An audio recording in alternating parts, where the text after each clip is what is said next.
जय जय श्री चैतन्य जय नित्यानंद।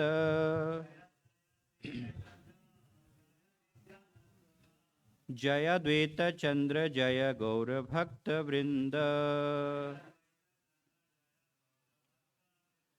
जय जय श्री चैतन्य जय नित्यानंद।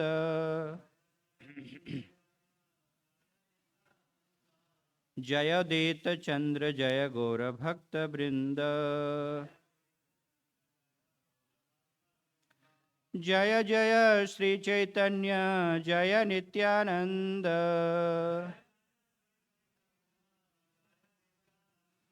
जय द्वैत चंद्र जय गौर भक्त वृंद।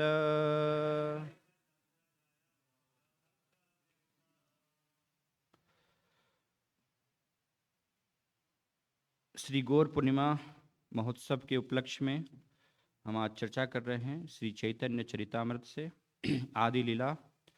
लेखक का कृष्ण तथा गुरु से आदेश प्राप्त करना, अध्याय 8, श्लोक संख्या 12। हे न कृपामय चैतन्य न भजे ये जन,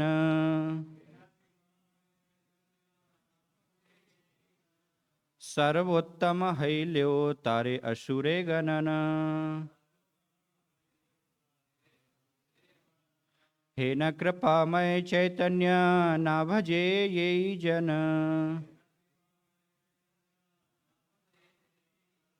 सर्वोत्तम हैल्यो तारे असुरे गणन। हे न कृपामय चैतन्य न भजे ये जन,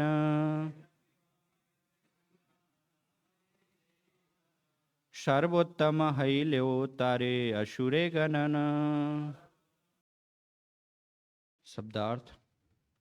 हे न ऐसे, कृपामय कृपालु, चैतन्य श्री चैतन्य महाप्रभु, ना नहीं, भजे पूजा करता, ये जो जन व्यक्ति, सर्वोत्तम सर्वोत्तम, हैल्यो उसके ऐसा होने के बावजूद, तारे उसको, असुरे असुरों के बीच, गणन गणना। अनुवाद तथा तात्पर्य श्री श्रीमद्भय चरणारविंद भक्ति वेदांत स्वामी श्री रूपाद के द्वारा।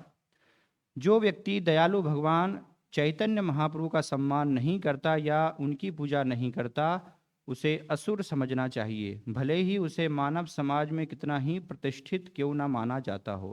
तात्पर्य।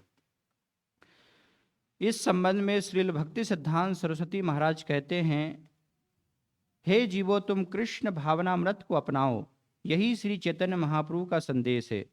चैतन्य महाप्रभु ने अपने शिक्षाष्टक में कृष्ण भावनामृत के यही दर्शन का उपदेश दिया है और कहा है, यह हैते सर्वसिद्धि है वे तो वार।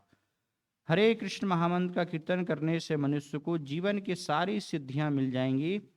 अतएव जो उनका सम्मान नहीं करता या इन समस्त करुणामय भावों के बावजूद उनकी कृपा को नहीं समझ सकता, वह असुर है या भगवान विष्णु की प्रामाणिक भक्ति का विरोधी है, भले ही उसे मानव समाज में अत्यंत उच्च स्थान क्यों न प्राप्त हो।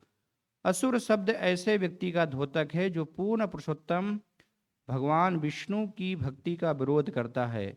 यह ध्यान देने की बात है कि जब तक मनुष्य श्री चैतन्य महाप्रभु की आराधना नहीं करता, तब तक कृष्ण भक्त बनना व्यर्थ है, और जब तक मनुष्य कृष्ण की पूजा नहीं करता, तब तक श्री चैतन्य महाप्रभु का भक्त बनना भी व्यर्थ है। ऐसी भक्ति को कलयुगी भक्ति मानना चाहिए। इस संदर्भ में श्री भक्ति सिद्धांत सरस्वती ठाकुर कहते हैं कि नास्तिक, स्मार्त या 5 प्रकार के देवों के पूजक थोड़ी सी भौतिक सफलता के लिए भगवान विष्णु की पूजा तो करते हैं, किंतु श्री चैतन्य महाप्रभु के प्रति कुछ सम्मान प्रदर्शित नहीं करते। ऐसे लोग उन्हें सामान्य व्यक्ति मानते हुए गौर सुंदर तथा श्री कृष्ण में भेदभाव बरतते हैं। ऐसी भावना भी आसुरी है और आचार्यों के निष्कर्ष के विरुद्ध है। ऐसा निष्कर्ष कलयुग का परिणाम है। ओम अज्ञानतिमिरान्धस्य ज्ञानञ्जनशलाकया चक्षुर्मिलितमेन तस्मै श्रीगुरुवे नमः। श्रीचैतन्यमनोभीष्टं स्थापितं येन भूतले स्वयं रूपकदा मह्यं ददाति स्वपदान्तिकं।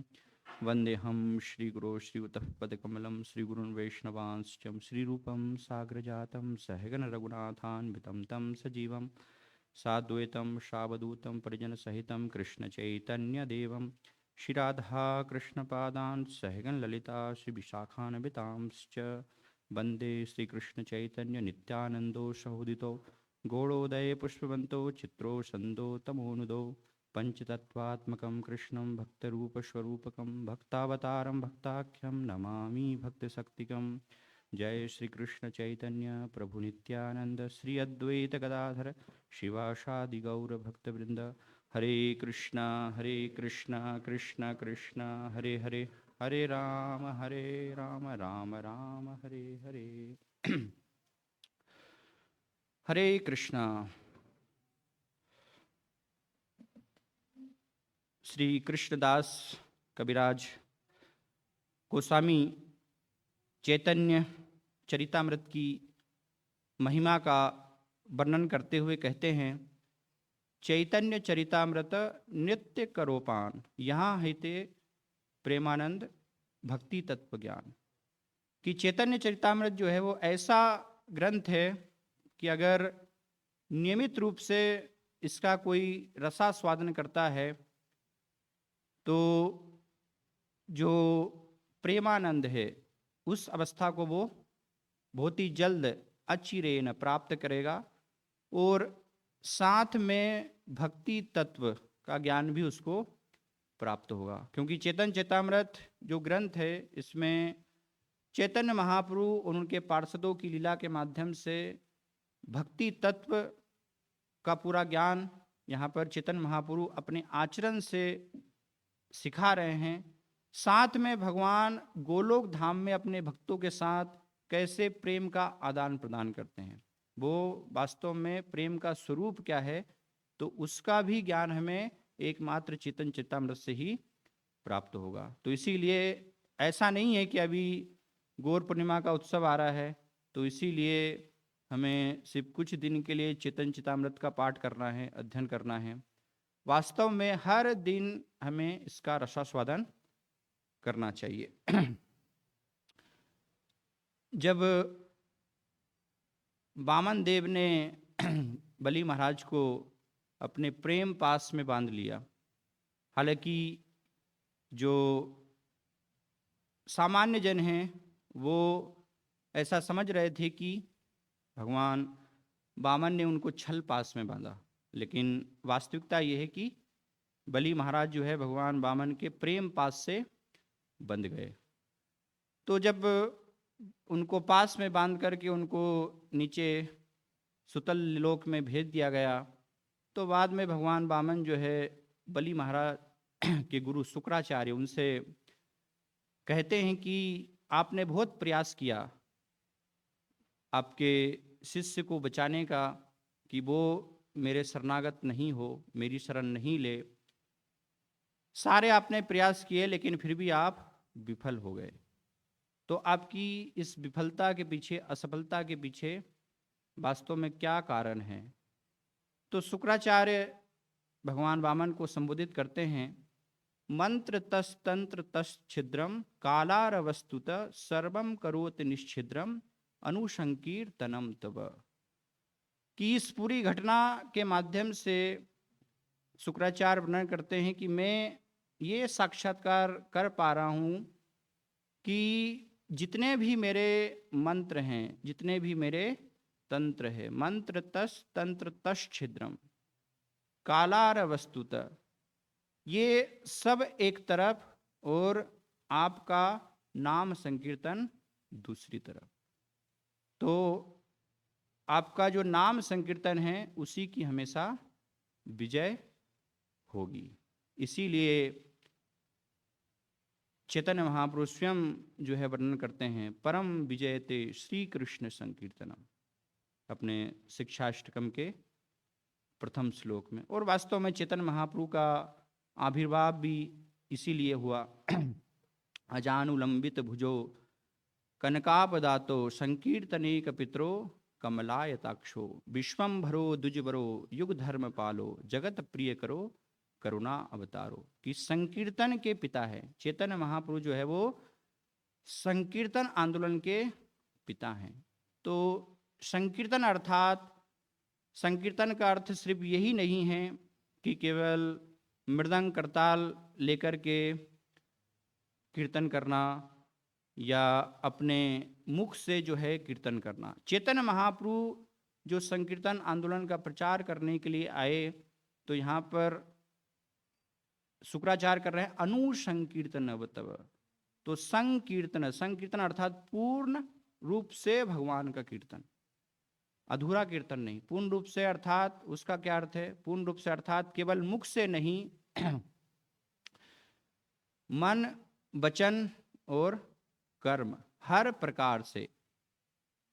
भागवतम में जैसा वर्णन आता है, तत्ते अनुकंपाम सुस्मिक्षमानो भुंजान एवात्म कृतम विपाकम हिदवाग बपिर विदधन नमस्ते, हिदवाग बपुरभीर विदधन नमस्ते। तो मन वचन और कर्म से भगवान की शरण लेना, भगवान के शरणागत होना, अर्थात अपने मन से, अपने वचन से और स्वयं अपने शरीर के माध्यम से केवल भगवान का नाम कीर्तन नहीं करना, भगवान के नाम का कीर्तन, भगवान के रूप का कीर्तन, भगवान के गुणों का कीर्तन, भगवान की लीलाओं का कीर्तन। तो इस प्रकार से जब हम अपने मन वचन और कर्म से भगवान के नाम रूप गुण लीलाओं का पूर्ण रूप से संपूर्ण रूप से जब कीर्तन करते हैं तो उसको कहा गया है संकीर्तन। और कैसे करते हैं? भक्तों के साथ में मिलकर के। इसीलिए चैतन्य महाप्रभु भी अपने पार्षदों के साथ अवतरित हुए हैं। कृष्ण वर्णम तुषा कृष्णम सांगोपांगास्त्र पार्षदम यज्ञ संकीर्तन प्राय यजंती ही सुमेधस। कि जो बुद्धिमान जन हैं वो संकीर्तन के माध्यम से इस कलयुग में भगवान की आराधना करते हैं, अकेले रूप में नहीं, उनके पार्षदों के साथ, पंच तत्वों के साथ। तो इसको कहा गया है पूर्ण रूप से संकीर्तन करना। और श्री चैतन्य महाप्रभु जो है इस जगत में नवदीप धाम में अवतरित हुए ये संकीर्तन का प्रचार करने के लिए ही। चौदी के ते सब लोग बोले हरि हरि, प्रेमावेशे मध्य नृत्य करे गौर हरि। चैतन्य महाप्रभु जब अलारनाथ में सब भक्तों के बीच में अभी दक्षिण भारत की यात्रा में जाने वाले हैं, उससे पहले चैतन्य महाप्रभु अलारनाथ में है। तो वहाँ पर सब भक्तों के बीच में चैतन्य महाप्रभु ने ये संकीर्तन आंदोलन की शुरुआत की। हालांकि इससे पहले नवदीप में भी उन्होंने कीर्तन किया था, लेकिन इस प्रकार से सारे जगत के लिए उन्होंने जो शुरुआत की उसकी शुरुआत अपने पार्षदों के साथ, भक्तों के साथ अलारनाथ के माध्यम से हुई। नवदीप में भी करते थे, लेकिन श्रीवास ठाकुर के घर पर या सीमित रूप से चैतन्य महाप्रभु वहाँ पर कीर्तन कर रहे थे। लेकिन सारे जगत के लिए उन्होंने उस प्रकार से अलारनाथ के माध्यम से शुरुआत की। कांचन सदृश्य देह अरुण वसन, पुलकाश्रु कंप स्वेद तहाते भूषण। तो जब प्रेम वेश में सब भक्तों से घिरे हुए चैतन्य महाप्रभु अलारनाथ में नृत्य कर रहे हैं तो उनका जो स्वरूप है वो कैसा है? बहुत ही सुंदर है। कांचन सदृश्य देह, स्वर्ण के समान उनका जो है पूरा देह है, क्योंकि राधा जी के भाव को वो लेकर के आए हैं, राधा भाव धुति। तो इसीलिए उस प्रकार से उनका स्वरूप है। और प्रेम के वेश में जब इस प्रकार से चैतन्य महाप्रभु नृत्य कर रहे हैं तो कम पुलक कंपाश्रु स्वेद तहाते भूषण, उनके जो आभूषण हैं उस दिव्य देह के वो क्या है? पुलकाश्रु। तो चैतन्य महाप्रभु जब नृत्य करते थे तो ऐसे जो है उनकी आंखों से आंसू की जो है प्रेम में बौछार निकलती थी कि दूर दूर तक सब लोग जो है भीग जाते थे। और जो भी भीगते थे, जिनके ऊपर भी वो छींटे पड़ते थे, वो सब भी प्रेम से मदोन्मत्त हो जाते थे। ये चेतन महाप्रभु का प्रेम था। तो इसीलिए कृष्णदास गौड़ा, तो इस प्रेम को जो है 6 वर्ष आलारनाथ से शुरुआत करके चेतन महाप्रभु ने दक्षिण भारत यात्रा में पूरा प्रचारित किया, और स्वयं 18 वर्ष जगन्नाथपुरी में रह करके उसका आस्वादन किया। प्रभुर कृपाय है महाभागवत, सही सब आचार्य हैया तारिले जगत। कि चेतन महाप्रभु की कृपा से जो इस प्रकार से वो प्रेम का वितरण कर रहे हैं, तो जिन्होंने भी उसको प्राप्त किया वो सब प्राप्त करके तुरंत जो है महाभागवत के स्तर पर आ गए। और इस प्रकार से महाभागवत के स्तर पर आकर के सारे जगत में आचार्य बनकर के उन्होंने क्या किया, उस प्रेम का जो है आगे वितरण किया। इस प्रकार से सारे जगत को उनके पार्षदों ने तारने का काम किया। नवदीपे यही शक्ति ना कैला प्रकाशे, सही शक्ति प्रकाशीले निस्तारी दक्षिण देशे। कि जो शक्ति चेतन महाप्रभु ने नवदीप में प्रकाशित नहीं की, वो शक्ति जो है उन्होंने दक्षिण भारत में प्रकाशित की। वो दक्षिण भारत में प्रकाशित करके सबको बिल्कुल निचले स्तर से उठा करके महाभागवत के स्तर पर चेतन महाप्रभु लेकर के आ गए। तो शिल प्रपात जो है वर्णन करते हैं कि चेतन महाप्रभु जो है नवदीप में उन्होंने, हालांकि वो उनका स्वयं निजी धाम है, फिर भी वहाँ पर ये शक्ति का जो है पूर्ण रूप से प्रचार क्यों नहीं किया, क्योंकि चेतन महाप्रभु नवदीप का जो वातावरण था उसको अपने इस प्रचार आंदोलन के लिए अनुकूल परिवेश नहीं मान रहे थे। जैसे शिल प्रपात भी कहते हैं कि जब मैं भारत में प्रचार कर रहा था तो विदेश जाने से पहले भारत में, क्योंकि सब लोग जो है उस समय राजनीति में ज़्यादा उनका इंटरेस्ट था, राजनीति में ज़्यादा उनकी रुचि थी तो इसीलिए उस राजनीतिक परिवेश में ये भक्ति के प्रचार को भारतीय लोगों के लिए कर पाना संभव नहीं हो पा रहा था। तो इसीलिए पाश्चात्य जगत में इस प्रचार आंदोलन की, हरे कृष्ण आंदोलन की शुरुआत मुझे भी करनी पड़ी। तो इसीलिए चेतन महाप्रभु भी उसको उस समय के लिए वहाँ पर अनुकूल, क्योंकि उसका एक कारण ये भी है कि नवदीप जो है उस समय पूरा शिक्षा का एक केंद्र था, तो स्मार्ट शिक्षा, वो शिक्षा लेने के लिए भी वहाँ पर दूर दूर से सब लोग आते थे। और चेतन महाप्रभु भी अपनी प्रारंभिक लीला में निमाई पंडित के नाम से नवदीप में प्रसिद्ध थे, तो इसलिए उनको सामान्य रूप से लोग जो है वहाँ पर समझ रहे थे।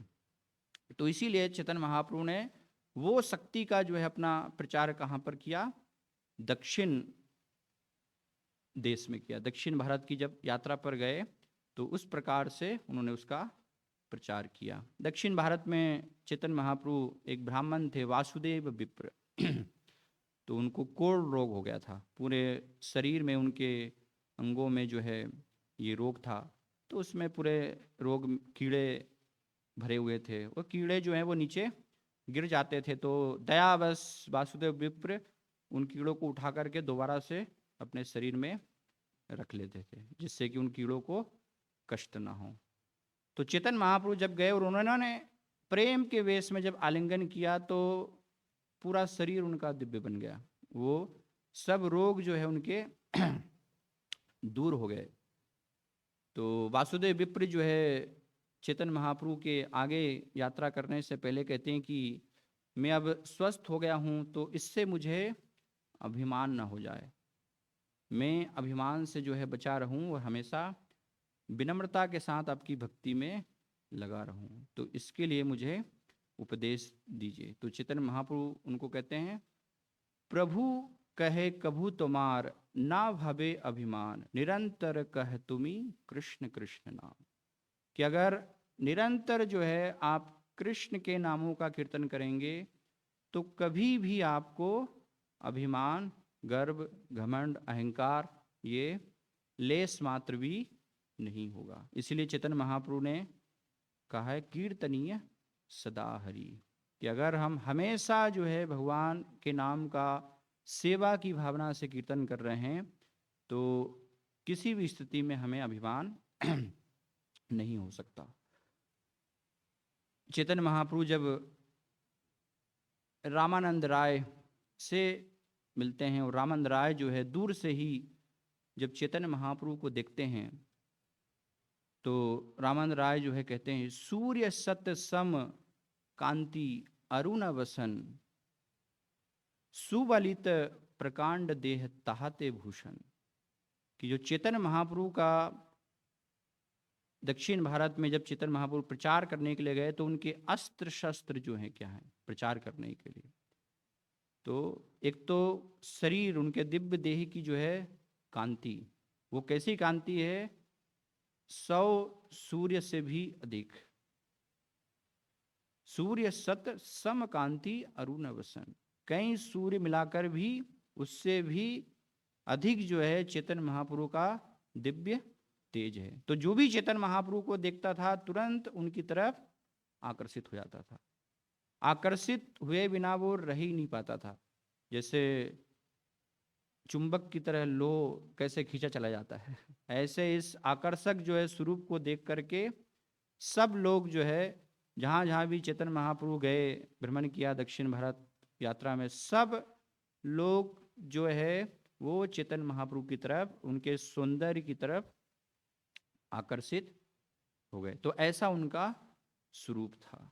तो इसीलिए रामानंद राय उनको कहते हैं कि आमा निस्तारिते तोमार इहा आगमन, परम दयालु तुम्ही पतित पावन। कि मेरा उद्धार करने के लिए ही, मेरा कल्याण करने के लिए ही आपका जो है यहाँ पर आगमन हुआ है, और आप जो है परम दयालु तुम्ही पतित पावन, मुझ जैसे पतित का उद्धार करने के लिए, कल्याण करने के लिए, ये आपकी जो है सबसे बड़ी दया है।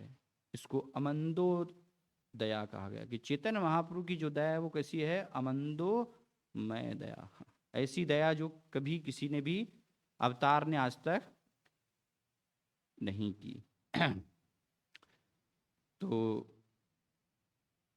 क्यों रामानंद राय ये कह रहे हैं, क्योंकि अपने आप को बहुत ही वो इस प्रकार से निम्न स्थिति में जो है मान रहे थे, निम्न अपने आप को पतित अवस्था में वो देख रहे थे। तो शिल प्रपात जो है तात्पर्य में पतित की परिभाषा वर्णन करते हैं कि पतित वास्तव में कौन है। वेद निष्ठ मध्य अर्धेक वेद मुख्य माने, वेद निषिद्ध कर्म करे धर्म नहीं गणे। कि जो वेद की जो आज्ञा है, शास्त्रों की जो आज्ञा है, उसके निषिद्ध, उसके विपरीत जो कार्य करते हैं वो वास्तव में क्या है, पतित है। तो सारा समाज ही कलयुग में इस प्रकार की स्थिति में है, क्योंकि कौन हम देखते हैं कि शास्त्रों की, वेदों की आज्ञा पालन कर रहा है या वेदों को मान रहा है। तो इसीलिए रामानंद राय जो है कहते हैं कि आप जैसे महापुरुष महांतेर स्वभाव ए तारीते पामर, निज कार्य नहीं तबु यान तार घर। कि आपका कोई निजी उद्देश्य, अपना कोई स्वार्थ नहीं है, फिर भी आप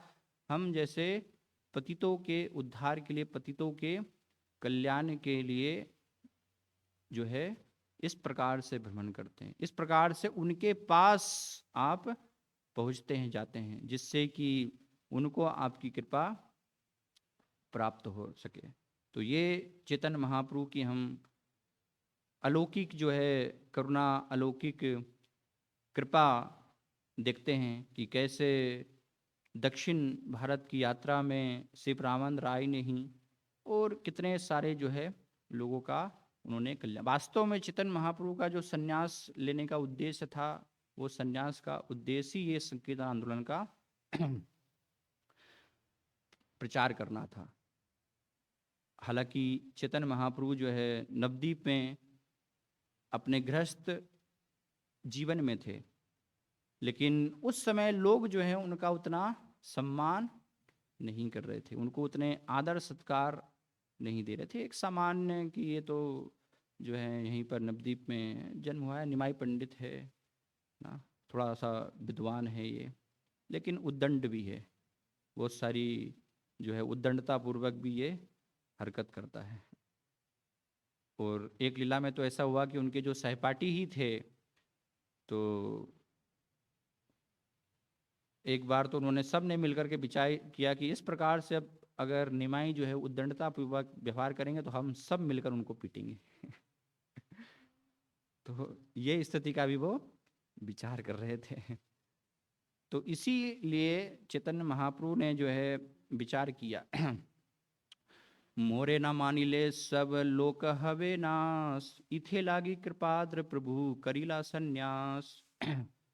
कि अगर मुझे जो है वो स्वीकार नहीं करेंगे तो इससे क्या हो जाएगा, सब लोक हवे नाश ना, सबका जो है नाश हो जाएगा। तो ऐसा विचार करके इथी लागी कृपाद्र प्रभु करीला संन्यास, दयालुता पूर्वक चैतन्य महाप्रभु ने संन्यास लिया। क्यों संन्यास लिया? क्योंकि सन्यासी बुद्धे मोरे करीवे नमस्कार, तथापि खंडीवे दुख पाईवे निस्तार।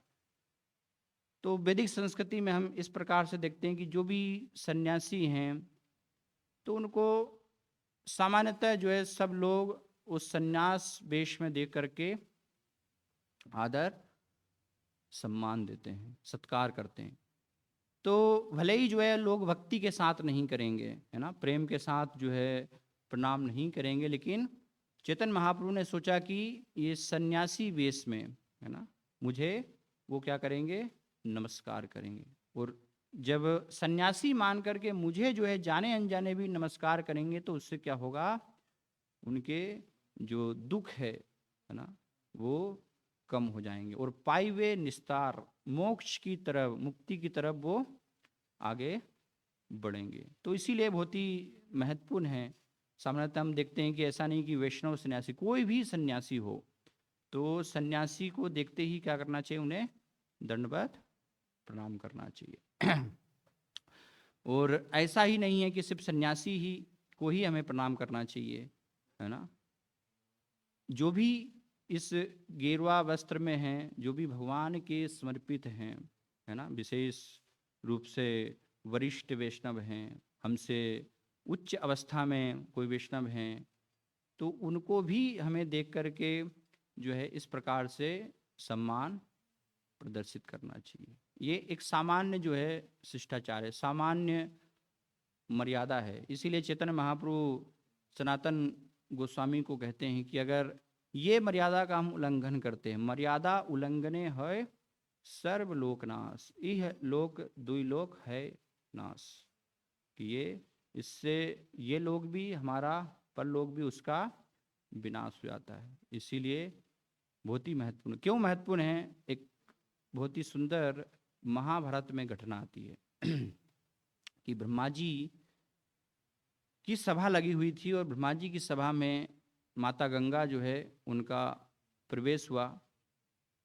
तो माता गंगा भी उस सभा में एक आसन पर विराजमान हो गई और कुछ समय के पश्चात वहाँ पर हवा का एक झोंका चला, तो उससे माँ गंगा जो है उनकी साड़ी का पल्लू वो हवा के द्वारा उड़ गया। तो ये देख करके जितने भी सब देवी देवता थे वो सब ने अपना मुख जो है नीचे कर लिया, क्योंकि ये एक सामान्य जो है शिष्टाचार है ना, माँ को इस प्रकार से देखना वो मर्यादा नहीं है। लेकिन महाभिषक जो कि बाद में शांतनु महाराज हुए, तो वो ये दृश्य जो है पूरे आनंद के साथ देखते रहे, उन्होंने अपना मुख नीचा नहीं किया।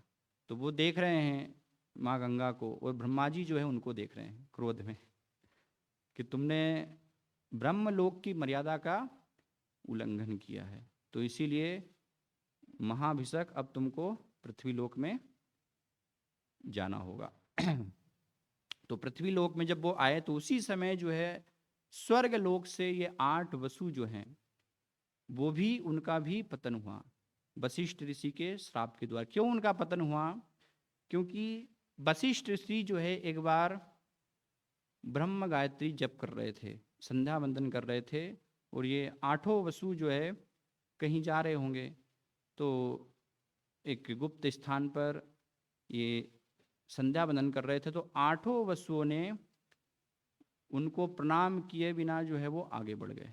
वशिष्ठ जो है ऋषि हैं, एक महान ऋषि हैं, और प्रणाम किए बिना आगे बढ़ गए। तो क्योंकि देवलोक में है, ये स्वर्ग लोक में घटना हुई है कोई भौतिक जगत में नहीं हुई है। तो इसीलिए सारे जगत को शिक्षा देने के लिए वशिष्ठ ऋषि ने उनको श्राप दिया कि आपको पृथ्वी लोक में जाना होगा, क्योंकि आपने मर्यादा का क्या किया है उल्लंघन किया है। तो भौतिक जगत में तो हालांकि है ना पूरी तरह से हम इसको पालन ही नहीं कर पाते हैं, या भक्तों के समाज में एक तो ये हो सकता है कि हम कई बार सोचते हैं कि हम इतने महाभागवत के स्तर पर हैं कि हमें किसी को सम्मान देने की आवश्यकता ही नहीं है, या फिर इतनी अज्ञानता में है कि हमें सामान्य सदाचार भी पता नहीं है।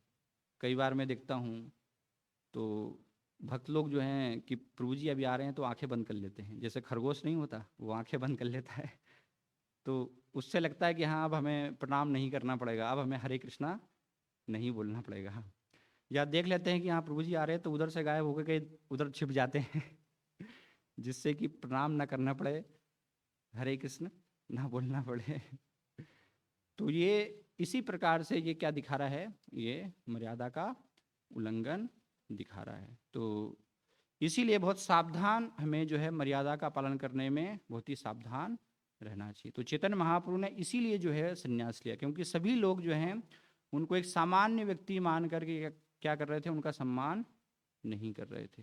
तो चैतन्य महाप्रभु ने इसलिए जो है संन्यास लिया कि सन्यासी बुद्धि मोरे करीबे नमस्कार, सन्यासी बुद्धि के द्वारा मुझे क्या करेंगे, नमस्कार करेंगे, तथापि खंडिवे दुख पाइबे निस्तार। इससे जो है उनके दुख कम हो जाएंगे और उनका जो है निस्तार होगा, मुक्ति के मार्ग पर आगे बढ़ेंगे। क्योंकि सन्यासी को विशेष रूप से जब एक भगवान का भक्त जो है सन्यासी है, वैष्णव सन्यासी है, तो उनको अगर हम प्रणाम भी करते हैं, भक्त को जो है प्रणाम भी करते हैं, तो उससे भक्तिमयी सुकृति हमें प्राप्त होती है।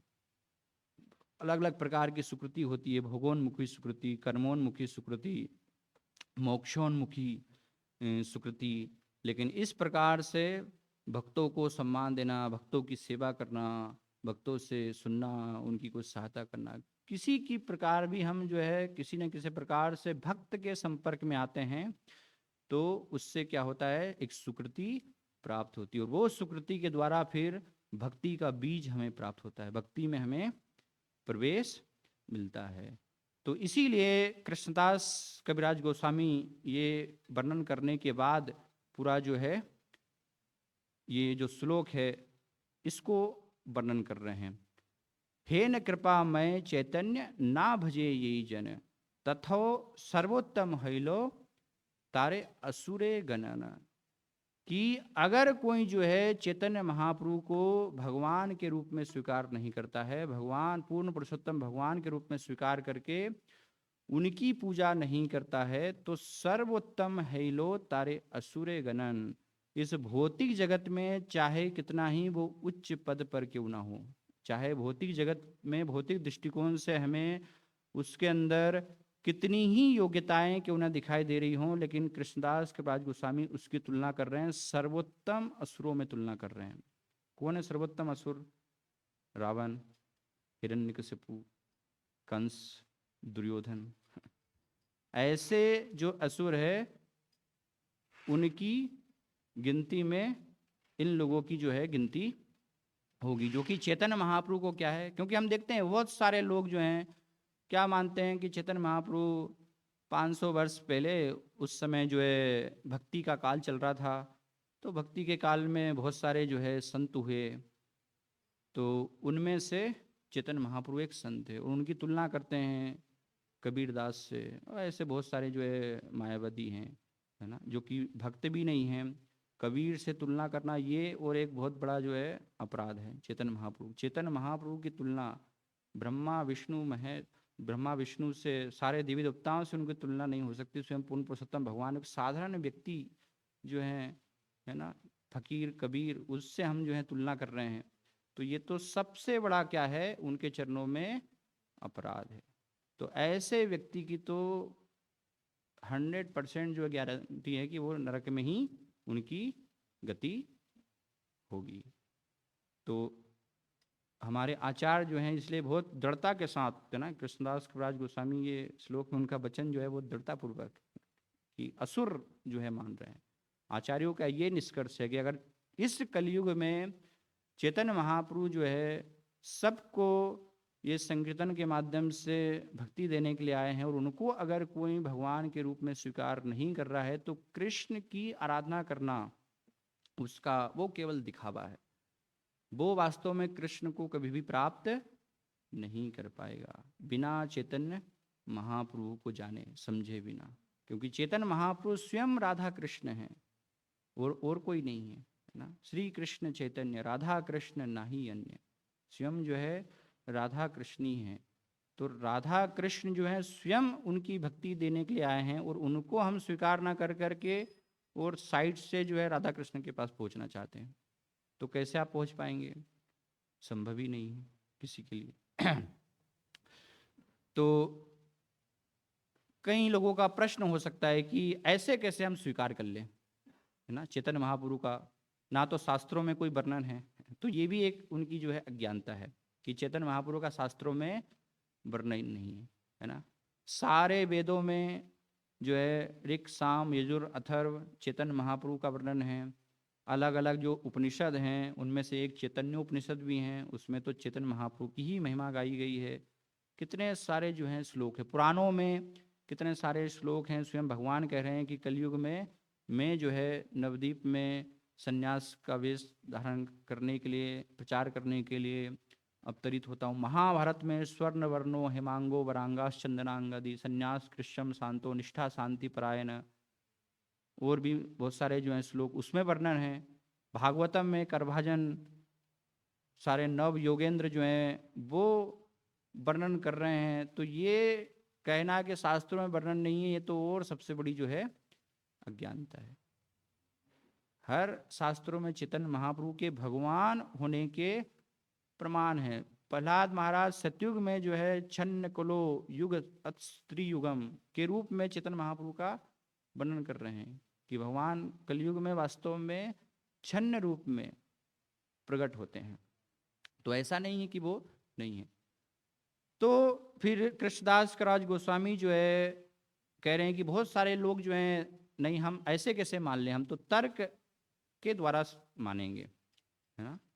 तो इसलिए कृष्णदास कविराज गोस्वामी कह रहे हैं यदि बात तार्किक कहे तर्क से प्रमाण, तर्क शास्त्र सिद्ध यही से मान्य।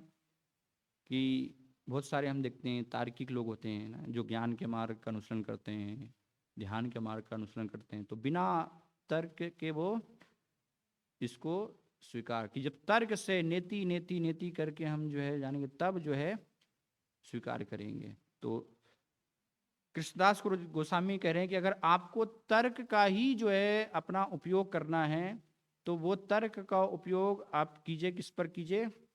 श्री कृष्ण चैतन्य दया करह विचार, विचार करीले चित्ते पावे चमत्कार।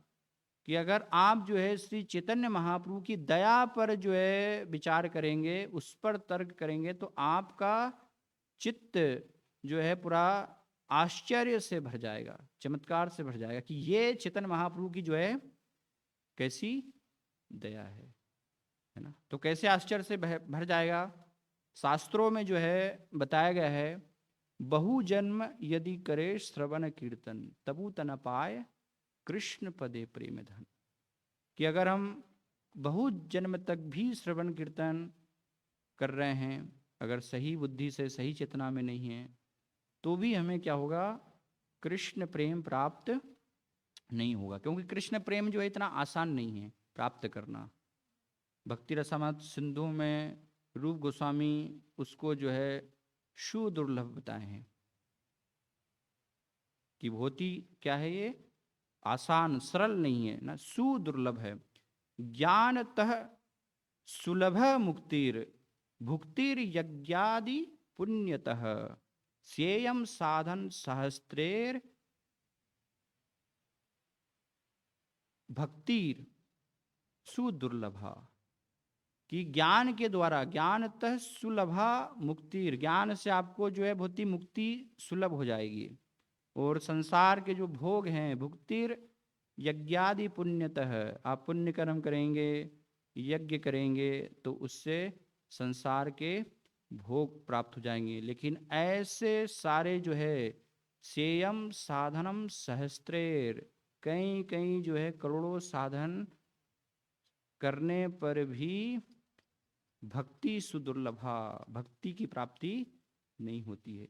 भगवान अपनी भक्ति नहीं देते क्योंकि ये सुदुर्लभ है। नारद जी जो है युधिष्ठिर महाराज को वर्णन करते हैं, मुक्तिम ददाति कर हे चित्स्म न भक्ति योगम, कि भगवान जो है मुक्ति तो बहुत सरलता से दे देते हैं, है ना, लेकिन अपनी भक्ति जो है किसी को नहीं देते। और वो भक्ति जो है आपको इतनी सरलता से प्राप्त हुई है कि भगवान जो है आप पांचों पांडवों के साथ जो हैं उठ बैठ रहे हैं, चर्चा कर रहे हैं, है ना, आपके सेवक की तरह जो है कार्य कर रहे हैं। तो ऐसा आपका जो है पांडवों का सौभाग्य है, नारद जी कह रहे हैं कि इतनी आसानी से भगवान अपनी भक्ति किसी को नहीं देते, मुक्ति वो दे देते हैं। तो इसीलिए ऐसी जब दुर्लभ भक्ति है, जो कि आसानी से प्राप्त नहीं होती है, तो इस पर जो है आप तर्क कीजिए, है ना, कि चैतन्य महाप्रभु उसको जो है हे न कृपामय प्रभु दिला यथा तथा जगाई मधाई पर्यंत्र अन्य की कथा, कि ऐसा जो है दिव्य प्रेम वो चैतन्य महाप्रभु जो है दिला यथा तथा, पात्रा पात्र विचार नहीं, नहीं स्थाना स्थान, जे जहां पाए तहां करे प्रेम दान, कि उसको वो जो है दे रहे हैं। तो ये जब आप कृपा को स्वीकार करेंगे, इस पर जब आप तर्क करेंगे, तो आपका चित्त जो है आश्चर्य से भर जाएगा कि कैसे जो है इसके लिए केस स्टडी जो है चैतन्य महाप्रभु दे रहे हैं, जगाई मथाई। कि अगर और भी आपको तर्क अभी करना है, कि अभी भी आपको विश्वास नहीं हो रहा है चैतन्य महाप्रभु की भगवत्ता पर, उनकी कृपा पर, तो ये लीजिए जगाई मधाई। जैसे जो है पापी कि ऐसा कोई सा पाप नहीं था कि जो उन्होंने नहीं किया हो, तो उनका जो है उन्होंने उद्धार किया, अन्यों की तो बात ही क्या है ना। इसलिए भगवान भगवद गीता में जो है वर्णन करते हैं, माम ही पार्थ विपाश्रिता ये पी शुपापयो नया स्त्रियो वैश्यास तथा शूद्रास्ते पियांति पराम गतिम, कि भगवान की शरण में जाकर के कोई चाहे निम्न जन्मा स्त्री वैश्य शूद्र भी क्यों ना हो, वो भी परम गति को प्राप्त हो जाते हैं। तो फिर किम पुनर्ब्राह्मणा पुण्य भक्त्या राजर्षतया तथा अनित्यम असुखम लोकम माम इमं प्राप्य भुजस्व माम, कि फिर ब्राह्मणों का जो है, राजऋषियों का, भक्तों का तो फिर कहना ही क्या, कि जो कि भगवान की सेवा में लगे हुए हैं ना, ऐसे लोगों का भी जो है चैतन्य महाप्रभु उनको जो है वो प्रेम प्रदान कर रहे हैं। दीनहीन पतित पामर नहीं बाछे, ब्रह्मार दुर्लभ प्रेम सभाकार जाचे, कि सबको, जो ब्रह्मा जी को भी दुर्लभ है, वो प्रेम चैतन्य महाप्रभु क्या है, सारे जगत को प्रदान कर रहे हैं। इसलिए नरोत्तम दास ठाकुर जो है कहते हैं, दीनहीन यत छिलो हरि नाम उद्धारी लो, तारा साक्षी जगाई मधाई। जगाई मधाई जो है इसके साक्षी हैं, प्रमाण। केवल जो एक ही प्रमाण नहीं है, कोई बोल सकता हाँ ठीक है जगाई मधाई का, नहीं, कलयुग में हम सब जगाई मधाई हैं। तो कितने सारे जगाई मधाई का जो है चैतन्य महाप्रभु ने उद्धार कर दिया, और अभी भी चैतन्य महाप्रभु जो उद्धार कर रहे हैं, आने वाले 10,000 सालों तक भी चैतन्य महाप्रभु उद्धार करते रहेंगे। तो इससे बड़ा आप जो है और तर्क क्या करोगे। फिर भी आपका हृदय जो है आश्चर्य से नहीं भर रहा, तो फिर तो ऐसा व्यक्ति तो बड़ी घोर अज्ञानता में डूबा हुआ है, उसका फिर क्या किया जा सकता है ना। स्वयं जो है चैतन्य महाप्रभु लीला में ही हम केवल जगाई मदाही नहीं, बड़े बड़े तर्काचार उन्होंने चैतन्य महाप्रभु की ये आश्चर्यजनक लीला से वो आश्चर्यचकित हुए, वो खुद उसका प्रमाण दे रहे हैं। जब चैतन्य महाप्रभु दक्षिण भारत में बुद्धाचार्य से मिलते हैं, तो सारे जो बुद्धाचार्य के प्रधान गुरु थे और उनके जो है शिष्य, वो सब चैतन्य महाप्रभु से मिलने के लिए आते हैं।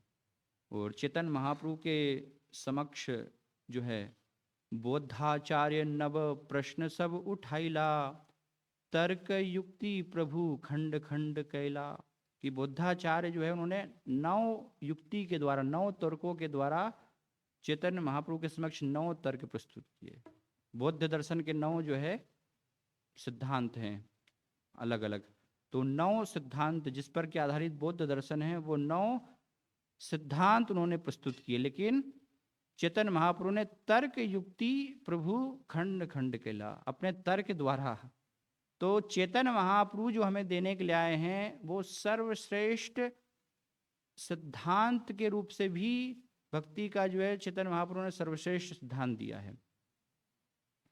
चाहे संसार के कोई भी व्यक्ति आ जाए, हमारे पास जो है वो हमें सिद्धांत प्रदान किया है कि सारे जो है उसके विरुद्ध जो भी तर्क होंगे, उन सब तर्कों को हम परास्त कर सकते हैं। चेतन महाप्रभु के अनुयायियों के समक्ष जो है कोई भी व्यक्ति टिक नहीं सकता। ऐसा जो है चेतन महाप्रभु ने ये सिद्धांत हमें, भक्ति का सिद्धांत प्रदूषित दिया है, प्रदान किया है कि कोई भी उसके समान, उसके आगे जो है किसी का भी वो लोहा नहीं माना जा सकता। तो इसीलिए चेतन महाप्रभु ने अपने तर्कों के द्वारा जो है वो तो सारे बौद्धाचार उनको समझ में आ गया कि ये तो वैष्णव हैं, ये जो है वैष्णव हैं, इसलिए हम परास्त हो गए हैं। तो फिर उन्होंने क्या योजना बनाई कि अगले दिन जो है एक अपवित्र थाली में अपवित्र भोजन चेतन महाप्रभु के समक्ष लेकर के आए, उनको ऑफर करने के लिए, जबकि वो भोजन जो है अपवित्र था। तो जब वो अर्पण कर रहे थे उनके मुख्य प्रमुख जो है गुरु बोधाचार्य, तो उसी समय एक बहुत बड़ा पक्षी जो है आया और वो पूरी थाल, धातु की थाल थी, उसको उठा करके ऊपर ले गया। तो उससे क्या हुआ, जब पक्षी लेकर के गया तो वो सारा अपवित्र जो भोजन था वो सब सारे बोधाचार्य के जितने भी शिष्य थे, बोधाचार्य का जो प्रमुख गुरु है उनके ऊपर भी गिर गया। वो जो थाल थी वो पक्षी ने नीचे छोड़ी तो सीधे आकर के धातु की थाल जो है बोधाचार्य के प्रमुख गुरु के सिर पर लगी। उससे क्या होगा, पूरा सिर में घाव हो गया और वहीं पर बोधाचार्य बेहोश हो गया। ये देख करके सारे शिष्य जो है चेतन महाप्रभु के शरण में आ गए कि आप परम दयालु, तुम्ही पतित पावन, कृपा कीजिए आप जो है। तो चेतन महाप्रभु ने कहा कि अपने जो है गुरु के कान में हरि हरि बोलो, कृष्ण कृष्ण बोलो। तो हरि हरि बोला उन्होंने, तो तुरंत फिर वो उठ करके खड़ा हो गया। और इस प्रकार से बोधाचार, बौद्ध को परिवर्तित करना इतना आसान कार्य नहीं है ना, बुद्धिस्ट को वैष्णव में। तो सारे बुद्धाचार्य स्वयं भी और जो है उनके शिष्य भी सब चेतन महाप्रभु की शरण में आकर के वैष्णव बन गए। ये हम चेतन महाप्रभु की जो है कृपा देखते हैं। सिर्फ बुद्धाचार्य नहीं, स्वयं सार्वभौम भट्टाचार्य इसके जो है सबसे बड़े प्रमाण है। सार्वभौम भट्टाचार्य ने चैतन्य महाप्रभु को जब जो है अपना दर्शन, मायावाद दर्शन जो है वो सुनाया, 7 दिन तक वो चैतन्य महाप्रभु जो है सुनते रहे, है ना, कुछ भी उन्होंने कहा नहीं। तो लेकिन बाद में फिर आत्माराम श्लोक जो है उस पर अलग अलग अर्थ प्रस्तुत किए। तो चैतन्य महाप्रभु के द्वारा आत्माराम श्लोक की व्याख्या सुन करके सार्वभौम भट्टाचार्य जो है उनको समझ में आ गया, उनको साक्षात्कार हो गया कि जो मैं मायावाद दर्शन का जो पालन कर रहा था वो पूर्ण रूप से कैसा गलत था, है ना। जीवेर निस्तार लागी सूत्र कैल व्यास, मायावादी भाष्य सुनले होय सर्वनाश। कि मायावादी भाष्य सुनने से क्या हो जाता है, सर्वनाश हो जाता है। अगर थोड़ा सा भी हम मायावाद भाष्य सुन लेंगे, उस सार्वभौम भट्टाचार्य तो मायावाद के प्रधान गुरु हैं प्रधान जो है आचार्य थे उस समय जगन्नाथपुरी में।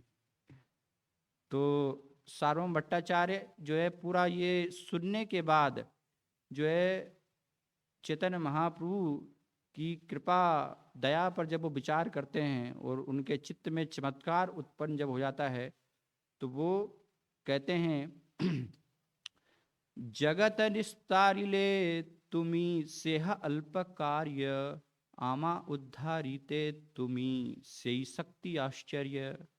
कि सारे जगत का जो है आपने अपनी शक्ति के माध्यम से उद्धार किया, कल्याण किया।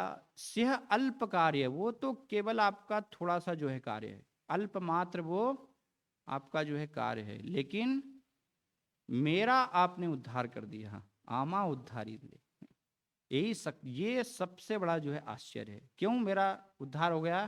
क्योंकि तर्क शास्त्रे जड़ बुद्धि यैछे लोह पिंड, मैं तर्क शास्त्र में जो है निपुण था, है ना। ऐसी मेरी बुद्धि थी, कैसी? यैछे लोह पिंड, जैसे जो है लोहे का पिंड हो। आमा द्रवाइले तुम्ही प्रताप प्रचंड, लेकिन मेरे जैसे जो है लोहे के पत्थर हृदय को, तदस्म सारम हृदयम बतेदम यद गृह्यमानेर हरि नाम देहे न विक्रियेतात यथा विकारो नेत्रे जलम गात्र रुहेशु हर्षः। कि अगर जो है भगवान का नाम सुनकर भी किसी के हृदय में, उसका हृदय द्रवित नहीं होता है, उसके नेत्रों में अश्रुपात नहीं होता है, तो समझना चाहिए उसका हृदय क्या है? तदस्म सारम, उसका हृदय जो है वो लोहे का है, पत्थर का है। तो सार्वभौम भट्टाचार्य कर रहे हैं कि ऐसा मेरा जो है ये हृदय था, ऐसा मैं तर्क शास्त्र में निपुण था, उसको आपने जो है पिघला दिया। आमा द्रवाहिले, है ना, आपने ये परिवर्तित कर दिया। ये सबसे बड़ा जो है आपकी कृपा का आश्चर्य है। और इतना ही नहीं, हम देखते हैं कि जो इतना मुक्ति से आसक्त थे, मुक्ति के आचार्य थे, वही सार्वभौम भट्टाचार्य जब सुनते हैं तत्ते अनुकंपाम सुस्मिक्षमानम भुंजान एवात्मकृतम विपाकम हृदबाग बपुरभिर विदधन नमस्ते जीवेत यो भक्ति पदे सदाय भाग। जबकि भागवतम में है जीवेत यो मुक्ति पदे सदाय भाग, तो मुक्ति को जो है वो भक्ति पढ़ने लगे। उनको इतना जो है नफरत हो गई मुक्ति से, शब्द से ही घृणा हो गई, मुक्ति सुनना ही नहीं चाहते हैं। तो ऐसा परिवर्तन जो है ये चैतन्य महाप्रभु की हेतु की कृपा है, उनकी आश्चर्य में जो है दया है। फिर हम देखते हैं प्रकाशानंद सरस्वती, जब चैतन्य महाप्रभु जो है दक्षिण भारत से यात्रा करते हुए वाराणसी गए, तो वहाँ पर प्रकाशानंद सरस्वती और उनके शिष्य कैसे जो है चैतन्य महाप्रभु ने उनको भी अपनी कृपा के माध्यम से जो है परिवर्तित किया। पूरा सारे मायावादियों का, जो कि पूर्ण रूप से पूरा दृढ़ थे, शंकराचार्य उनके जो आचार्य हैं, उनकी फिलॉसफी में, उनके दर्शन में, लेकिन चैतन्य महाप्रभु के स्वरूप को देख करके जो है, जैसा ही स्वरूप को देखा तो उनको लगा कि हाँ, अब तो साक्षात नारायण के समान। पहले तो वो शंकराचार्य के अनुसार उनको नारायण मान रहे थे, लेकिन बाद में वास्तव में उनको वो नारायण उन्होंने स्वीकार किया कि आप पूर्ण पुरुषोत्तम भगवान हैं। तो ये हम जो हैं देखते हैं। और यही नहीं है सिर्फ, है ना, चैतन्य महाप्रभु जो है आगे चल कर के जब वृंदावन जाते हैं, उससे पहले झारीखंड के जंगल में, तो अपने साथ एक सेवक बलभद्र भट्टाचार्य को ले जाते हैं। तो जब जा रहे थे तो रास्ते में एक शेर बैठा हुआ था, तो बलभद्र भट्टाचार्य जो है वो घबरा गए, अरे शेर जो है। चैतन्य महाप्रभु ने शेर को कहा कृष्ण कृष्ण बोलो, तो शेर उठ करके कृष्ण कृष्ण बोलने लगा, नाचने लगा।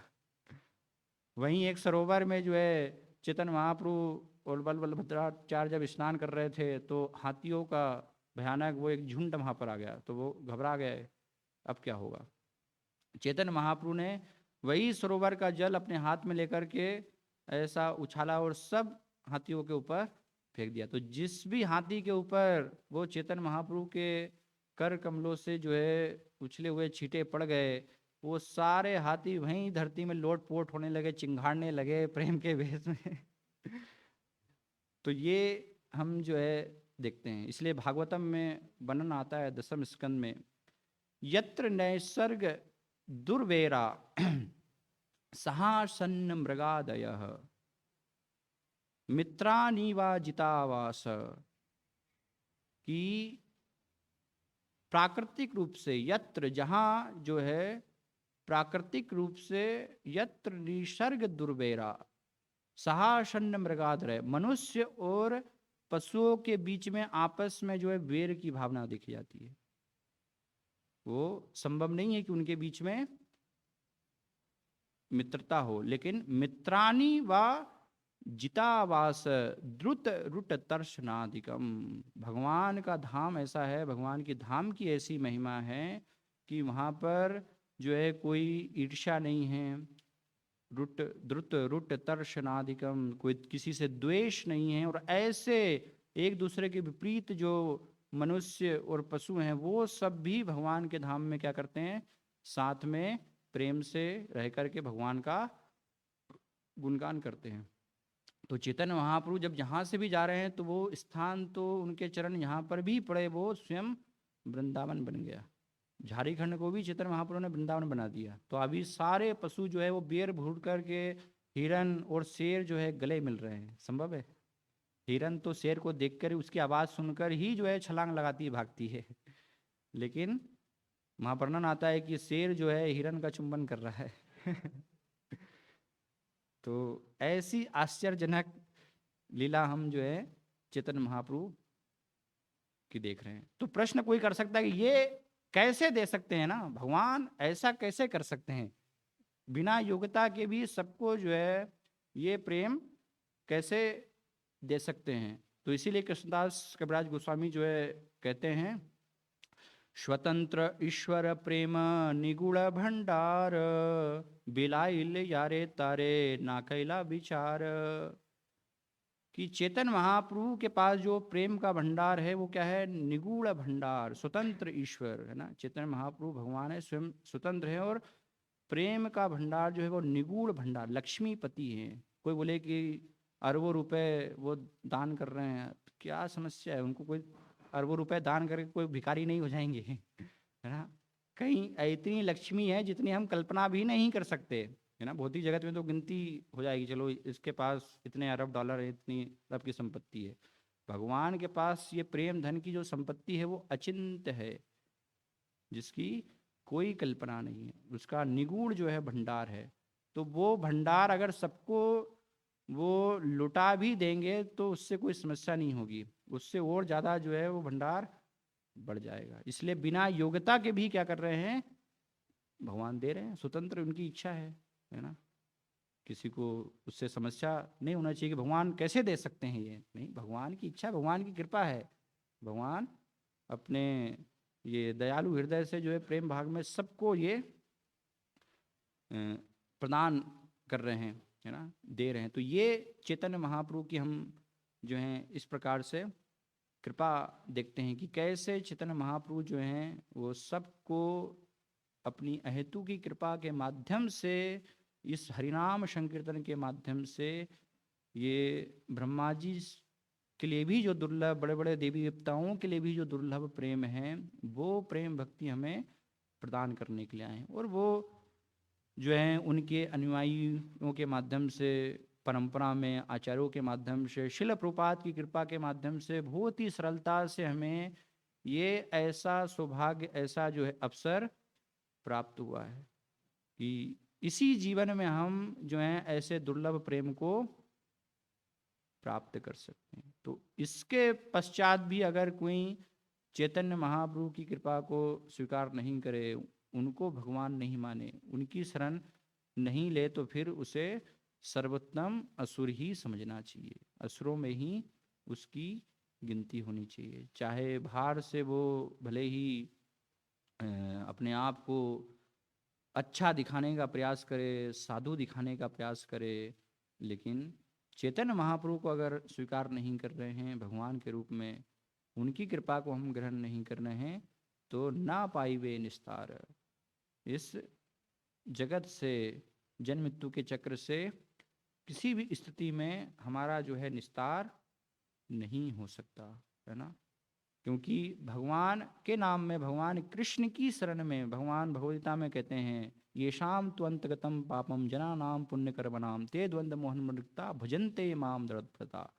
पापों से जब मुक्त हो गए तब मैं अपनी शरण में लूँगा, है ना। भगवान श्री कृष्ण तो भगवद गीता में ये सिद्धांत जो है वर्णन कर रहे हैं, और उसी को जो है शास्त्र में चैतन्य चेतामृत में भी बताया गया है कि हालांकि एक कृष्ण नाम करे सर्व पाप क्षय, एक कृष्ण नाम से सारे पापों का नाश हो जाता है और भगवान का प्रेम प्राप्त हो जाता है। लेकिन वो अगर नहीं हो रहा है तो इसका अर्थ क्या है कि नाम के प्रति अपराध हो रहा है।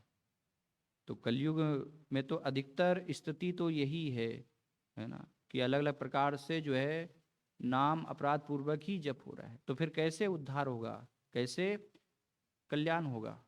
हम सर्वोच्च जो है कृष्ण प्रेम लक्ष्य उसको जो है कैसे प्राप्त कर सकते हैं? तो इसीलिए बताया गया है कि ये सब होने के बाद भी चैतन्य नित्यानंदे नहीं ऐशव विचार, नाम लयते प्रेम देन बहे अश्रुधार। चैतन्य महाप्रभु और नित्यानंद प्रभु जो है, जो कि गौड़ भूमि में एक सूर्य की भांति जो है, नित्यानंदो सह उदितो गौड़ोदय पुष्पवंतो चित्रो संदो तमोनुदो, इस तमोगुण के अज्ञान को अंधकार को अपनी कृपा से हटाने के लिए प्रकट हुए हैं। तो वो नहीं यही सब विचार है, कोई विचार जो है नहीं कर रहे हैं अपराध का भी, है ना, बिना अपराध का विचार किए बिना जो है नाम लेन प्रेम दे, आप जो है खाईते सुईते यथा तथा नाम लय, जैसे भी हो नाम ले लो, है ना, उससे सर्व सिद्धि की अवस्था को पहुंच जाओगे। तो इसका अर्थ ये नहीं कि हमें प्रयास करना ही नहीं है शुद्ध नाम लेने का है ना, कृपा को इतनी सस्ती भी नहीं लेना चाहिए हमारी तरफ से पूरा प्रयास होना चाहिए। लेकिन चैतन्य महाप्रभु और नित्यानंद प्रभु की कृपा ऐसी है कि वो ये सब अपराध का भी विचार नहीं कर रहे हैं, बिना इसके विचार के सबको जो है प्रदान कर रहे हैं। तो ये चैतन्य महाप्रभु की कृपा, इसीलिए चैतन्य महाप्रभु जो है इस संकीर्तन आंदोलन का प्रचार करने के लिए अवतरित हुए। तो इसलिए पूरी श्रद्धा के साथ, पूरे समर्पण के साथ हमें उनकी इस आंदोलन की शरण लेनी चाहिए, उनकी शरण लेनी चाहिए, जिससे कि हमारा जो है इसी जीवन में कल्याण हो सके। हरे कृष्ण कृष्ण कृष्ण हरे हरे, हरे राम राम राम हरे हरे। कोई अगर प्रश्न है? यस।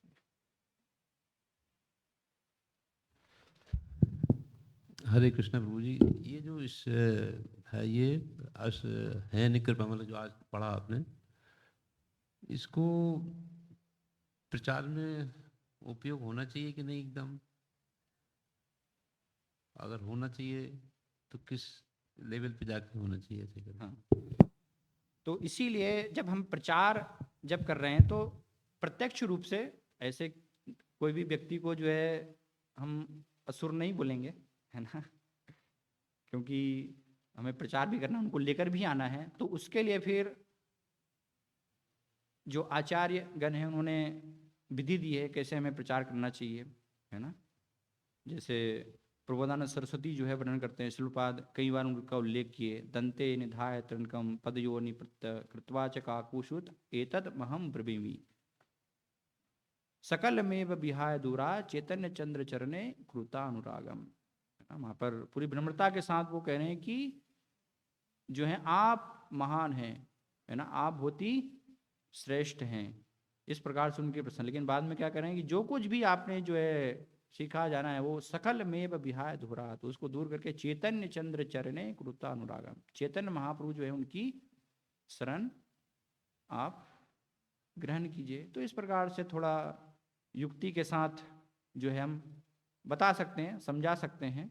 लेकिन इस प्रकार से जब हम पूरे बृहद समाज को जब संबोधित कर रहे हैं, है ना, तो उसमें तो हमें स्पष्ट रूप से शास्त्र के सिद्धांतों को वर्णन करना चाहिए, शास्त्र के सिद्धांतों को समझाना चाहिए, क्योंकि वो सबके लिए है, वो किसी पर्सनल व्यक्ति के लिए नहीं है, सबके लिए है। तो उसमें अगर वो सुन करके उन्हें लग रहा है कि नहीं देखिए हमें तो ये असुर बोल रहे हैं, तो अगर आपको आप ये साक्षात्कार कर पाए तो बहुत अच्छी बात है। व्यक्तिगत रूप में थोड़ा सा जो है उसको वो बुरा मान सकते हैं, अलग ले सकते हैं, तो उस अवस्था में जो है फिर अलग प्रकार से हम कर सकते हैं बचाव, जहाँ तक मेरी इस प्रकार समझ है।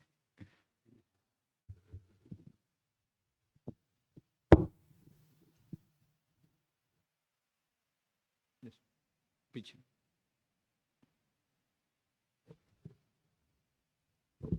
हरे कृष्ण प्रभु जी, दंडवत प्रणाम। मैंने लेक्चर में सुना कि महाप्रभु ने संन्यास जो लिया वो सम्मान की इच्छा से लिया। तो नहीं नहीं, सम्मान की इच्छा से नहीं, ये तो बताया ही नहीं सम्मान की इच्छा से। प्लीज मैंने बताया कि संन्यास क्यों लिया, क्योंकि लोग जो है सन्यासी मान करके उनका आदर सत्कार करेंगे। किस लिए करेंगे? जिससे कि उनका कल्याण होगा। नहीं तो क्या होगा, चैतन्य महाप्रभु जो भगवान हैं उनको एक सामान्य व्यक्ति मान करके उनके चरण कमलों में वो अपराध करेंगे। तो उस भावना के साथ चैतन्य महाप्रभु के अंदर वो नहीं है कि नहीं मुझे सम्मान देंगे इसलिए मैं वेश धारण कर रहा हूँ। वो वेश धारण करने का मुख्य उद्देश्य नहीं है चैतन्य महाप्रभु का। इसलिए कि सामान्य जनता उनको सन्यासी के वेश में देख करके, क्योंकि उस प्रकार से आचरण करना होता है, गुरु भी जो हम देखते हैं उस प्रकार से उनको आचरण करना होता है। नहीं तो क्या होगा, हम जो है ज़्यादा घुल मिल जाएंगे तो एक सामान्य व्यक्ति समझेंगे, फिर हम गुरु के प्रति अपराध करेंगे, वैष्णव के प्रति अपराध करेंगे। तो इसीलिए ये सतर्कता की आवश्यकता होती है, भेद की आवश्यकता होती है, जिससे कि हम एक सम्मान के साथ व्यवहार करें, जिससे हमारा पतन ना हो, हमारी दुर्गति ना हो। तो उसको ध्यान में रख करके चैतन्य महाप्रभु को ग्रहण करना है। और बात भी सुनेंगे। दूसरा ये है कि सन्यासी को आदर सत्कार देने का अर्थ है कि उनकी बात को सुनेंगे, है ना। सामान्यतः ये बुद्धि होती है कि नहीं हमको सन्यासी से सुनना है, कुछ श्रेष्ठ व्यक्ति से सुनना है। तो सभी जो वर्णाश्रम की व्यवस्था है उसमें सन्यास सर्वोच्च स्तर पर है। कोई अगर वही अभी सन्यास चेतन महाप्रभु नहीं लेते, गृहस्थ जीवन में होते, वो गृहस्थ में बताते अरे ये भी तो गृहस्थ हैं, हम भी गृहस्थ हैं, क्या अंतर है? कोई अंतर नहीं है, ये हमें बता रहे हैं वहाँ, है ना, क्यों हम सुने इनकी? तो फिर भक्ति का प्रचार कैसे होता? तो इसीलिए चैतन्य महाप्रभु ने सन्यास लिया, क्योंकि सन्यासी जो अवस्था में सब आदर सम्मान देकर के उनकी सुनते हैं, उनकी बात मानेंगे, अनुसरण करेंगे बात का।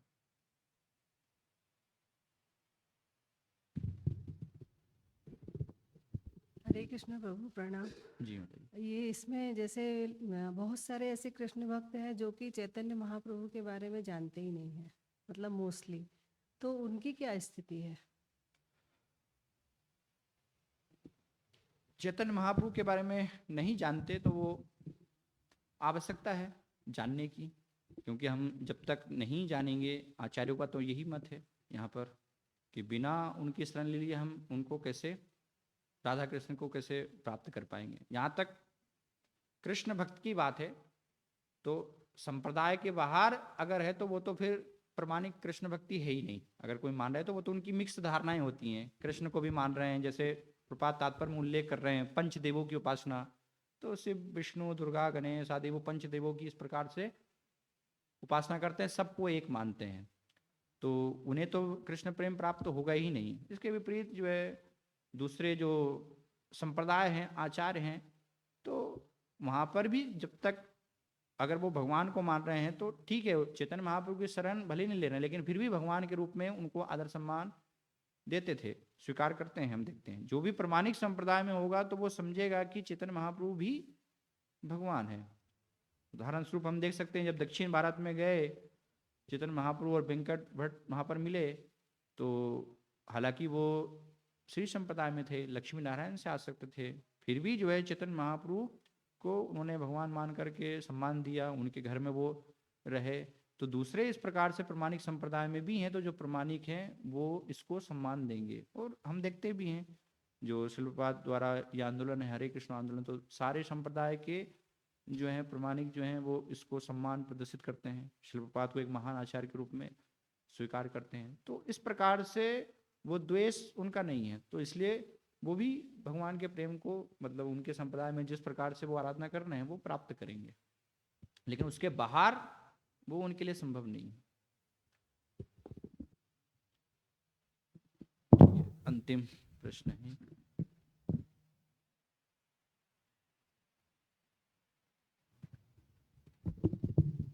हरे कृष्ण प्रभु। प्रभु जैसे मैं, आपने कहा कि हरे कृष्णा करके ही संबोधित करना चाहिए, तो जब मैं किसी को करता हूँ तो ऐसा लगता है किसी को मैं डिस्टर्ब तो नहीं कर रहा, या मैं करूँ कि नहीं करूँ, मतलब मन में 2 4 5 ख्याल आते हैं, मैं बार बार करूँ कि नहीं करूँ, वो निकल रहे हैं तो मैं डिस्टर्ब तो नहीं कर रहा हूँ। सामान्य रूप से तो हमें प्रणाम करना ही चाहिए, है ना। कोई विशेष स्थिति है वो अलग स्थिति होती है ना, उसके कुछ स्थिति में हमें कभी नहीं करना चाहिए, लेकिन सामान्यतः जनरल में जो है किसी से भी मिल रहे हैं कहीं भी, तो इस प्रकार से हम हरे कृष्णा बोल करके और नाम करें, ठीक है। हरे कृष्ण।